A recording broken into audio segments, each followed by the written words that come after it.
할렐루야.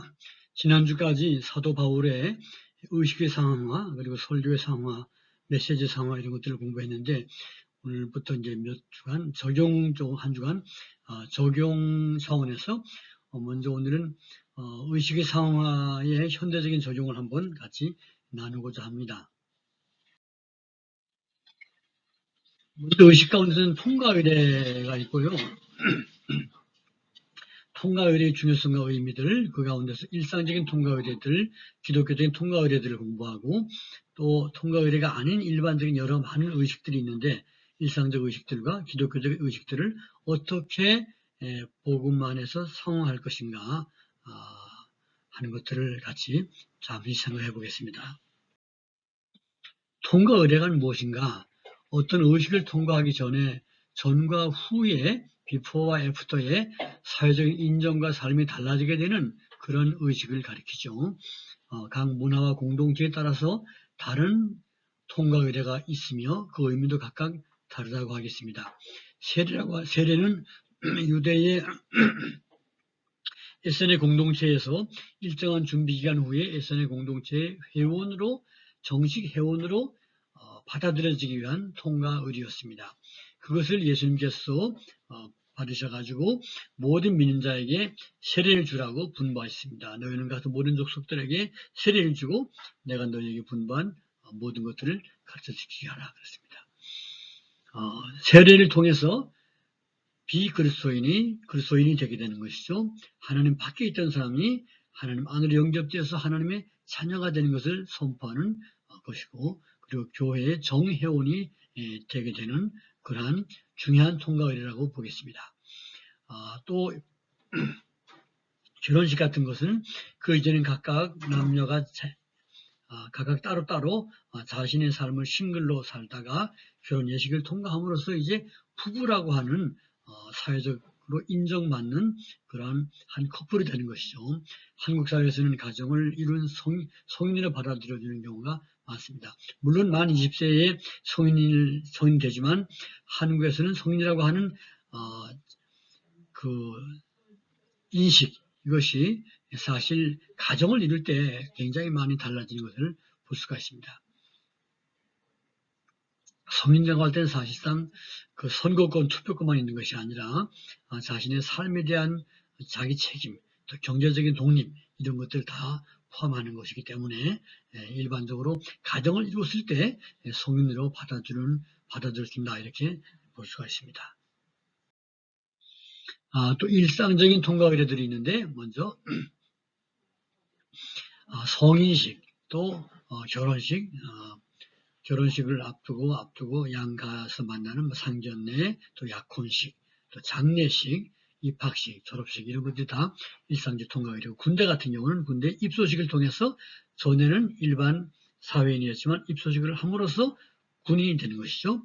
또 다른 말로 신고식이라고 보죠. 입소했다가 훈련받은 후에 각 부대에 들어가면 부대장 앞에 신고식을 함으로써 그 부대의 정식 회원 멤버가 되는 것입니다. 이런 것들도 일상적 통과 의례가 되겠고, 그 다음에 기독교 안에서도 통과 의례들이 있는데, 세례식을 통해서 비그리스도인이 하나님 백성으로 받아들여지게 되고 통과되는 예식이라고 보겠죠. 또 어릴 때 유아 세례를 받던 사람이 입교식을 거침으로써 세례교인 멤버가 되어서 교회 정회원으로, 성인 정회원으로 투표권도 이제 생기고 그렇게 공동의회에 참여할 수가 있게 되죠. 모든 통과 의례는 그 문화적 정서에 적절함이 요구된다라고 하는 게 참 중요해요. 어떤 시대는 어떤 통과 의례가 굉장히 중요시 여기다가 그 시대가 지나면 또 어떤 시대는 시들해지고 그렇습니다. 그 시대에 따라서 그거에 대한 정서나 가치 인정이 다르다고 보겠습니다. 또 의례의 성격에 따라서 다소의 질서와 적절한 예절이 요구됩니다. 예배 같은 것이 중세기 때 같은 경우는 굉장히 의식적인 거로 많이 강화되었고, 또 현대 예배에 오면서 많이 자유스러운 분위기, 그리고 음악성이 높이 평가되고 굉장히 좀 감성적인 분위기로 많이 변화되고 있지 않습니까?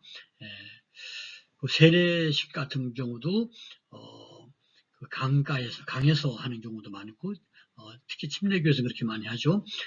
그러나 교회에서 이제 물을 떠다가 하는 경우도 있는데, 아무튼 통과의례는 그 공동체와 그 역사성에 상당히 또 문화성에 그 적절하게 반영할 필요가 있습니다.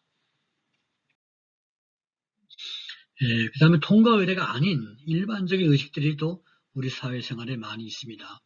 일상적인 의식들로서 명절 의식들, 설날 가족 간에 같이 함께 모이고 또 추석 때 모여서 제사하는데, 보통 일반적으로 명절 의식 그러면 예수 믿지 않는 사람들은 조상 제사를 드리고, 믿는 사람들 같은 경우는 뭐 추도 예배 같은 경우로 추도 예배 또는 추모 예배로 이렇게 변환시켜서 함께 어떤 의례를 합니다. 의례를 하고 나서 가족 간에 즐겁게 오손도손 담화를 나누고 음식을 나누어 먹지 않습니까? 그리고 건축을 할 경우에 첫 사볼 뜰 때 기공식 굉장히 중요하죠. 큰 강공사라든지 공적 기관 같은 경우는 반드시 기공식을 하고, 그 다음에 상랑식, 이제 가장 그 건물의 고비라고 할까요?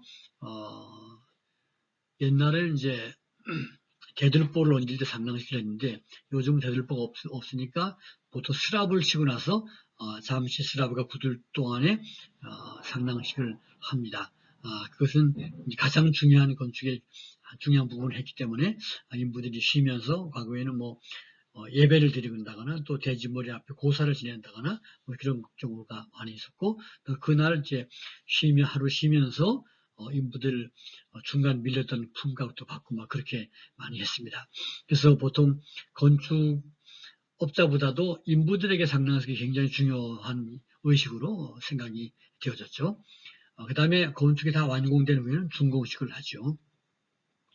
아이가 태어나면 돌잔치를 했는데, 과거에는 옛날에 한 60, 70년대 이전까지는 돌 되기 전에 아이가 죽는 사례가 많다 보니까 돌을 무사히 돌을까지 지내고 이제 돌날이 되면 애가 이제 드디어 한 인간으로서 건강하게 살아가겠다. 그래서 돌잔치를 성장하게 했습니다.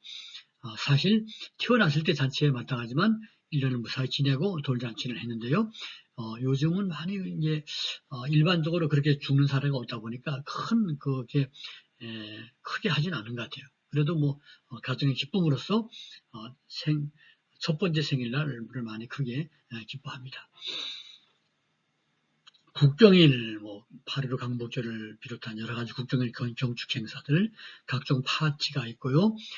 체육대회 행사, 어떤 공적 기관에 그 멤버들 다 같이 모였을 때 체육대회 할 때 그냥 단순하게 축구를 한다거나 탁구를 하거나 하지 않고 간단한 의례를 하고 체육대회를 시작하지 않습니까? 또 학교에서 아침 조례 같은 경우 선생님과의 전체적인 만남 시간, 할 때 어떠한 일정한 의례가 있습니다. 또 기독교의 의식들 가운데서는 정기적인 예배들, 오전 예배, 오후 예배, 수요 예배 모든 것들이 일정한 의식이 있습니다. 또 성찬식, 또 교인들이 함께 모일 때마다 어떤 특정한 바람직한 순서가 있죠. 그리고 절기들, 성탄절, 고난주간, 부활절, 성령 강림절, 추수감사절, 이와 같은 그 의식들이 그 시대 정서를 반영하게 되고 또 모인 사람들에게 공감이 될 필요가 있는 것입니다. 너무 허술해도 안 되고 너무 또 철저하게 하다 보니까 이상스럽게 생각되는 것도 문제가 되겠죠. 그죠? 적절하면서도 의식이라고 하는 것들은 나름대로 품위가 요구된다고 볼 수가 있겠습니다. 모든 통과 의례와 일상 의식들이 비기독교적인 세계에 복음이 들어갈 때 적절한 변화가 요구됩니다. 그걸 이제 상황화라고 하는데요. 상황화 가운데 중요한 한 부분에 속하죠. 그 의식에는 나름대로 어떤 가치관이 들어있기 때문에 비기독교적인 가치관, 예를 들어서 장례식 한다 그러면 비기독교인들은 그 장례 절차 가운데서 돌아가신 분에게 산소 앞에서 절을 한다거나 술을 따라놓고 절을 한다거나 이런 것도 중요시 여기지 않습니까? 근데 기독교에서는 그런 것들을 우상숭배라고 간주하잖아요. 그래서 예배를 엄숙하게 치르는데요. 장례식 예배 날 이제 발인 예배라 하는데 발인 예배란 말은 그렇게 적합하지가 않고, 그게 이제 시체를 끌어낸다고 하는 상당히 시신에 대한 모독적인 말인데, 옛날에 어떤 그 귀신들이 너무 귀한 게 있으면 잡고 틈을 타니까 그런 것들을 방지하기 위해서 좋지 않은 명칭을 만들었다고 해요. 그래서 바람직한 이 명칭은 천국 환송 예배 이런 것이 좋겠죠, 그죠? 그래서 그런 날 예배 드릴 때 그 목사가 정중하게 가운을 입고 성가대를 동원하고 정중한 의식을 하는 게 참 필요합니다. 왜냐하니까 돌아가신 분의 마지막 이제 그 산자와 이별하는 고별식이라고 볼 수가 있기 때문에 그 시간은 굉장히 좀 무게 있고 장중하게 표현하는 것이 바람직하다고 보겠습니다. 너무 가볍게 하는 것은 바람직하지 않습니다. 그래서 진지하고 장중하게 할 때 모든 유족들이 정말 그 고인을 보낸 마음이 뿌듯하고 위로를 많이 받거든요. 네, 그래서 특히 장례식 같은 거, 결혼식은 굉장히 의미 있게 잘 그 결혼 그 내용의 의미를 살리는 것이 중요하다고 보겠습니다. 근데 모든 의식들은 영구적이거나 고정적이지 않습니다. 항상 시대성을 반영하고 문화성을 반영해요. 그래서 전임자가 옛날에 했던 방식 그대로 따라갈 필요는 없습니다. 시대가 바뀌면 이 시대에 이 예식이 적절한가 하는 것을 검토하면서 그 시대의 회중에게 적절하게 맞추어서 하는 것이 중요하다. 그래서 공동체의 공감과 인정이 중요하다고 보겠습니다.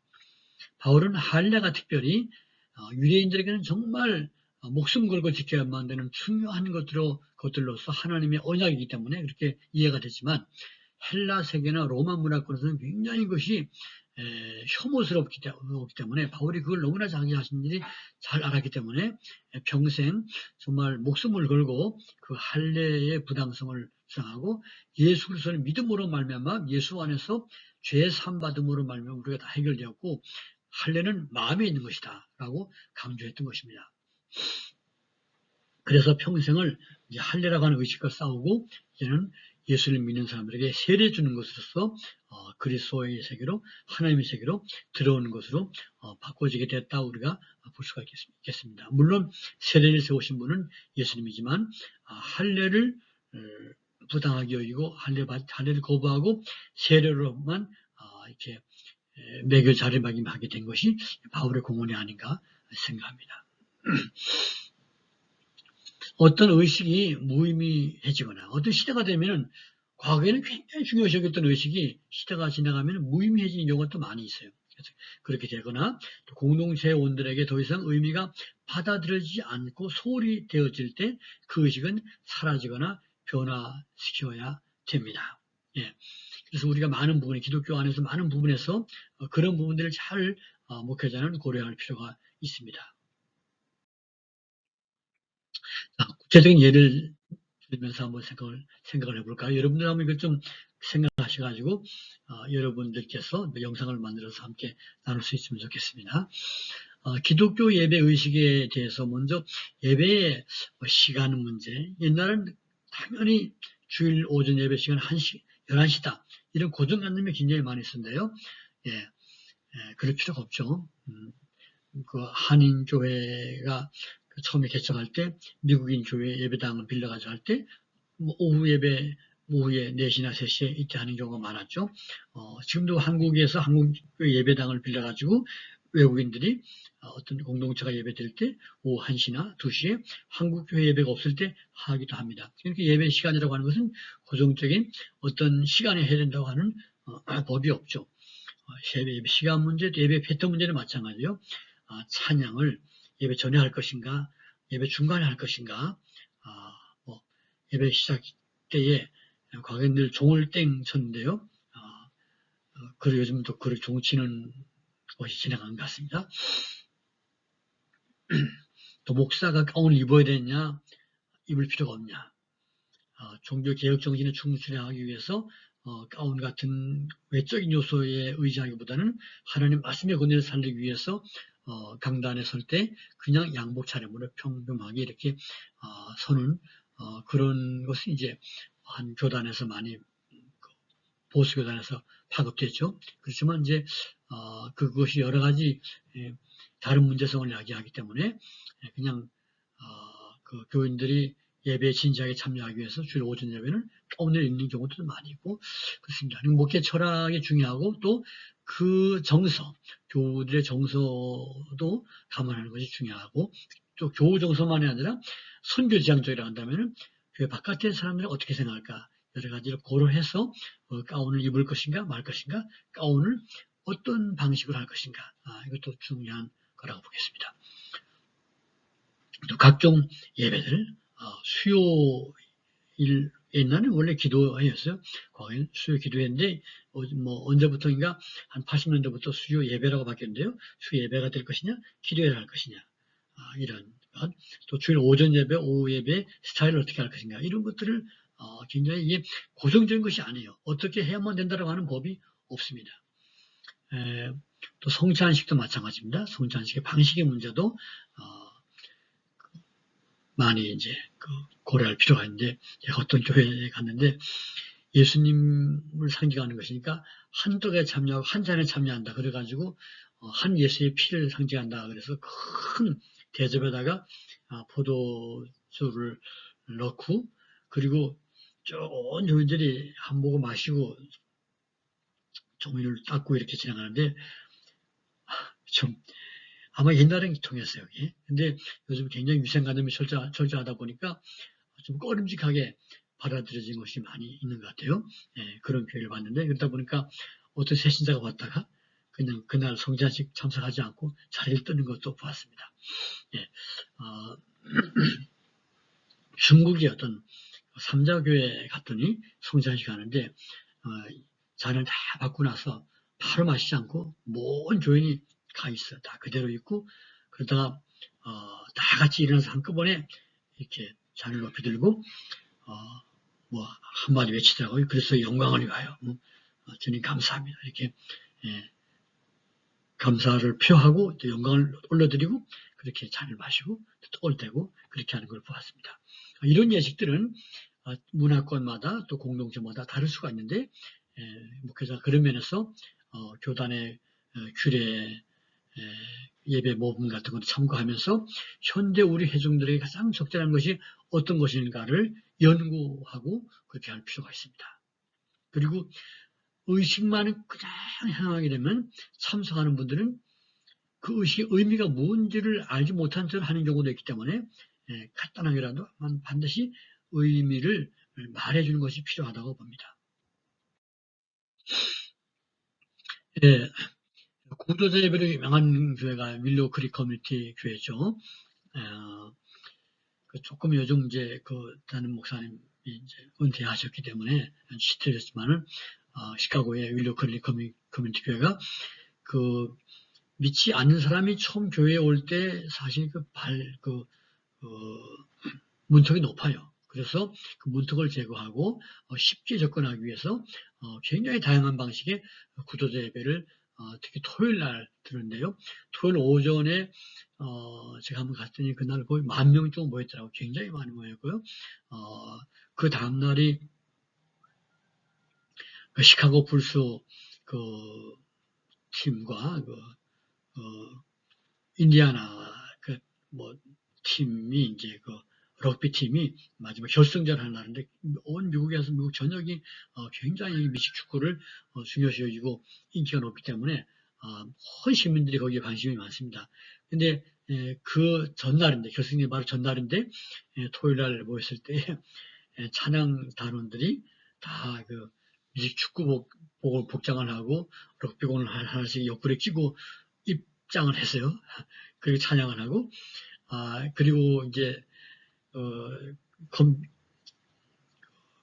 교회의 스크린에 계속해서 양 팀의 전적들을 발표하고 양 팀의 가장 클라이막스하는 하이라이트 부분들을 막 발표하니까 보여주니까 그 영상을 보고 참석한 사람들이 굉장히 기뻐하고 또 자기 시카고 팀을 응원하고 그랬습니다. 결정에 다루고 난 직후에 그날 설교하는 목사님이 역시 미식 축구 복장을 하고 선수 복장을 하고 나와서 이제 설교가 시작되는데 설교도 의외로 진지했습니다. 처음에는 거래하는 걸 이야기하면서 쭉 가가지고 그 야고보서의 어떤 본문을 강의하는 걸 봤는데요. 상당히 사람들이 즐거이 참석하면서 설교 후에 다 같이 찬양을, 아주 쉬운 찬양을 즐겁게 하는 걸 보았습니다. 그래서 이 문턱을 낮춰서 난 크리스찬이 그리스도인 되는 과정을 좀 쉽게 만들어주고, 그리고 이제 주일 낮 예배가 있고, 성숙한 크리스찬들을 위한 전형적인 강해 설교 예배는 수요일날 해서, 이날은 정말 보다 더 말씀을 깊이 탐구하기 원하는 사람들은 수요일날 모여서 그렇게 예배 드렸습니다. 상당히 좋은 전략이 아닌가. 청중의 그 눈높이에 맞게 이렇게 예배들을 개설하는 것이 아닌가 생각이 됩니다. 참 지혜로운 전략이 되었다고 봐지고요. 각 예배들마다 전문팀이 있어가지고 거기에 맞게 최선을 다해서 모든 예배 기획을 잘하고 준비하는 것을 보게 됩니다. 그리고 한국의 어떤 교회는 주일 오전 예배를 9시 예배는 성찬 예배로 드리고 11시 예배는 9시 예배, 7시 반 예배, 그리고 9시 예배는 이제 그 전통적인 예배, 그 다음에 강해 중심 예배 이렇게 구분해서 한다고 그래요. 성찬식을 참석하기 원하고 좋아하는 분들은 그 시간에 오겠죠. 어쩌면 카톨릭에서 온 분들이 그 시간을 많이 좋아하지 않을까로 생각되는데 꼭 그렇지만 않을 테고, 아무튼 성찬을 중시하고 주님의 살과 피를 중시해서 그걸 통해서 은혜 받는 분들이 많이 계시거든요. 그래서 이런 독특하게 조금 특색을 달리해서 3번의 예배를 드리는 교회가 있습니다. 또 통과 의례나 의식들 가운데에서 독특하고 모델이 될 만한 실제들 한번 한 가지씩 택해서 소개해 보기를 원합니다. 영상으로 제출할 수가 있고, 혹은 A4용지 한 매 정도를 사이버 캠퍼스를 통해서 토론 등록해 주시기를 바랍니다. 편안하게 한 가지씩 이 통과 의례 또는 의식들 가운데 선정하셔가지고 어떻게 복음 안에서 이런 의식들을 이 시대의 사람들에게 상호할 것인가. 그리고 또 그 청중의 어떤 그 나이라든지 청중의 대상을 좀 이렇게 한정화해서 정하는 것이 좋겠다 이렇게 생각이 됩니다. 이런 의식은 의식 자체의 의미가 있는 것이 아니라 의식을 통해서 하나님을 나타내고 그리스도께로 나가게 하는 일종의 몽학 선생 같다. 바울도 그 여러 가지 유대의 의식들이 그리스도께로 인도하는 몽학 선생에 불과하니까 거기에 매이지 말라고 말했어요. 오늘 너무 지나치게 의식에 매이고 또 절지에 매이고 하는 필요 없습니다. 그 절지가 그리스도를 가르쳐주는 하나의 교육 과정이라고 보면 되겠습니다. 오늘날도 그래서 여러 가지 다양한 의식 같은 그것을 잘 표현해서 그 의식의 상징성을 통해서 예수님을 전하는데 사용하도록 그렇게 해야만 될 줄 압니다. 감사합니다.